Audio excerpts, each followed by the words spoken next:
ನಮಸ್ತೆ ಮಕ್ಕಳ, welcome back to my channel.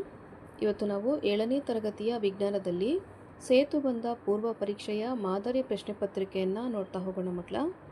ಪ್ರಶ್ನೆ 1, ಹಸು ಮತ್ತು ಕಲ್ಲಿನ ಮಧ್ಯೆ ಇರುವ ಒಂದು ವ್ಯತ್ಯಾಸವನ್ನು ಹೇಳಿ.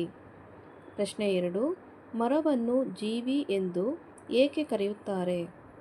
ಪ್ರಶ್ನೆ 3, ನೀರಿಗೆ ಸಕ್ಕರೆ ಹಾಕಿದಾಗ ಏನಾಗುತ್ತದೆ. ಪ್ರಶ್ನೆ 4, ಗಿಡಕ್ಕೆ ನೀರು ಹಾಕದಿದ್ದರೆ ಏನಾಗುತ್ತದೆ. ಪ್ರಶ್ನೆ 5, ಉದ್ದವನ್ನು ಅಳೆಯಲು ಯಾವ ಸಾಧನವನ್ನು ಬಳಸುತ್ತಾರೆ. ಪ್ರಶ್ನೆ 6, ದೇಹದ ತಾಪಮಾನವನ್ನು ಅಳೆಯಲು ಏನು ಬಳಸುತ್ತಾರೆ.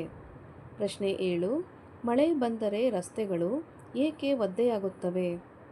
ಪ್ರಶ್ನೆ 8, ಸೂರ್ಯನ ಬೆಳಕು ಇಲ್ಲದಿದ್ದರೆ ಗಿಡಗಳಿಗೆ ಏನಾಗುತ್ತದೆ. ಪ್ರಶ್ನೆ 9, ಮರಗಳನ್ನು ನೆಡುವುದರಿಂದ ಏನು ಪ್ರಯೋಜನ. ಪ್ರಶ್ನೆ 10, ಪ್ಲಾಸ್ಟಿಕ್ ಬಳಕೆಯನ್ನು ಕಡಿಮೆ ಮಾಡಬೇಕಾದ ಕಾರಣ ಏನು. ಮಕ್ಕಳ, ಇಲ್ಲಿಗೆ 7ನೇ ತರಗತಿಯ ವಿಜ್ಞಾನದಲ್ಲಿ ಸೇತುಬಂಧ ಪೂರ್ವ ಪರೀಕ್ಷೆಯ ಮಾದರಿ ಪ್ರಶ್ನೆ ಪತ್ರಿಕೆ ಮುಕ್ತಾಯಗೊಂಡಿದೆ ಮಕ್ಕಳ.